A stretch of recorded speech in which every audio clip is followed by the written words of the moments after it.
Bonjour mes petits poissons, ici April Sensei pour une nouvelle vidéo et cette fois-ci, je vous montre mon processus de travail quant à la création d'une illustration qui sera imprimée sur un tapis de souris. Techniquement, Maxime en a déjà prêté un, mais je le trouvais trop grand et un peu trop vieux, alors j'ai décidé de m'en faire un moi-même et en plus, il sera personnalisé. Tout au long de la visualisation, je vais aussi vous parler de ma bande dessinée en ligne Poisson d'April et de ses origines. Cette vidéo sera exclusivement en français, juste pour faire changement, mais une version en anglais sera publiée si jamais il y a une grande demande. Alors, c'est parti! D'abord, c'est quoi Poisson d'April? Il s'agit d'une bande dessinée en ligne, communément appelée un webcomic, que j'ai publié sur poissondapril.com, Facebook et Instagram. Les BD sont gratuites, en couleur et parfois en noir et blanc. Elles sont en français et en anglais, et une nouvelle planche est publiée tous les mardis et jeudis de la semaine. Elles sont une tranche de vie et racontent mes anecdotes de façon visuelle, kawaii, donc mignon en japonais, et dans un format yonkoma, c'est-à-dire en manga à 4 cases. J'illustre surtout mon quotidien dans un appartement d'une grande ville, la réalité derrière le métier d'artiste, mon travail de prof de manga et mes relations avec mon copain, nos chats, mes amis, ma famille et plein d'autres choses. La BD a été créée en juillet 2011 suite à ma première rupture amoureuse. Oui. Cette rupture a été très lourde sur le plan émotionnel, alors j'ai décidé de me lancer dans ce projet, question d'essayer quelque chose de nouveau et dans le but de me changer les idées un peu. Le titre Poisson d'April est inspiré du Poisson d'avril qui a lieu le 1er avril de chaque année. C'est une journée où les gens se font des blagues et Poisson d'April illustre techniquement les blagues que la vie de tous les jours me joue. Et en anglais, lorsque tu fais la blague, tu la dévoiles en disant April Fool, mais pour ma BD, le titre s'est traduit à April's Fool, because I'm April and I'm the one technically being fooled.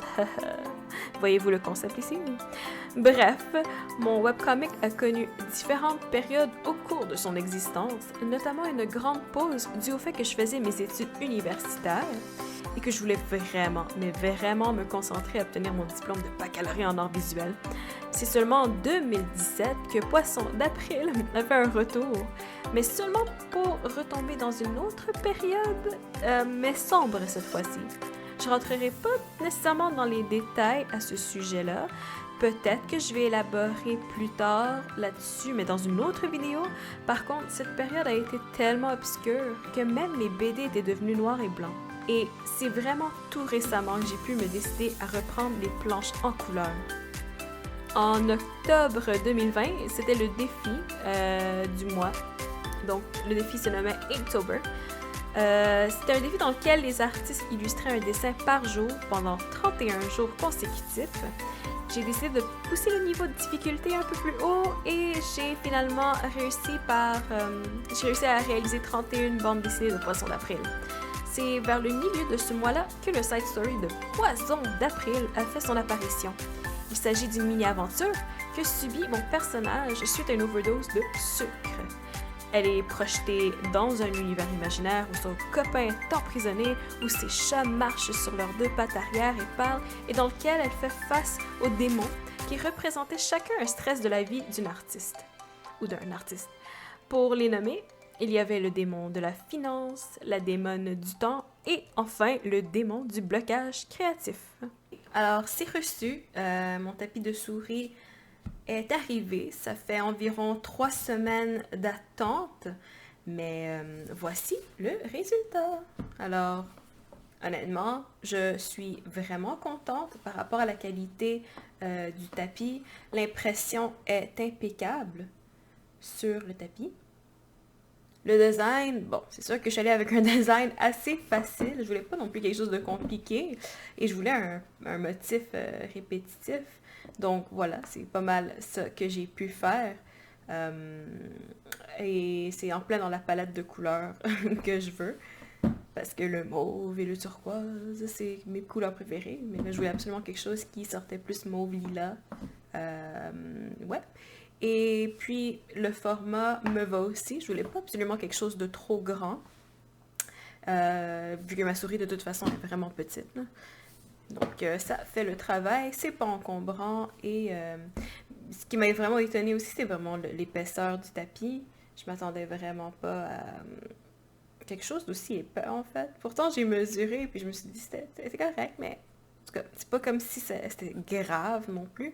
Mais ouais, voilà, donc c'est super beau, je suis vraiment contente du résultat. Et voilà, j'espère que vous avez aimé la vidéo. Et comme promis, j'avais un concours, en fait c'est un tirage à vous annoncer. Je suis donc ici en compagnie de Maxime, mon copain. Et on vous dévoilait en fait ce qu'on va faire tirer. Ce n'est pas la première copie du tapis de souris de Poisson d'April, mais bien un deuxième tapis de souris de Poisson d'April. Alors non, j'ai fait exprès pour en commander un autre dans le but de le faire tirer justement. Pour participer, c'est très simple, il y a seulement 2 choses à faire.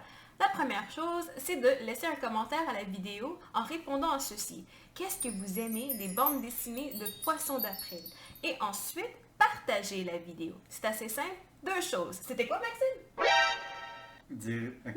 Commentez pourquoi vous aimez la BD Poisson d'April. Oui! Et partagez la vidéo. Voilà, c'est aussi simple que cela. Et les gagnants vont être, les gagnants, le ou la gagnante va être annoncé dans exactement 2 semaines, c'est-à-dire mercredi le 16 décembre à 19h en live sur Facebook. Et voilà! Si vous avez des questions, n'hésitez pas à laisser un commentaire. Sinon, il y a ces beaux tapis de souris qui vous attendent.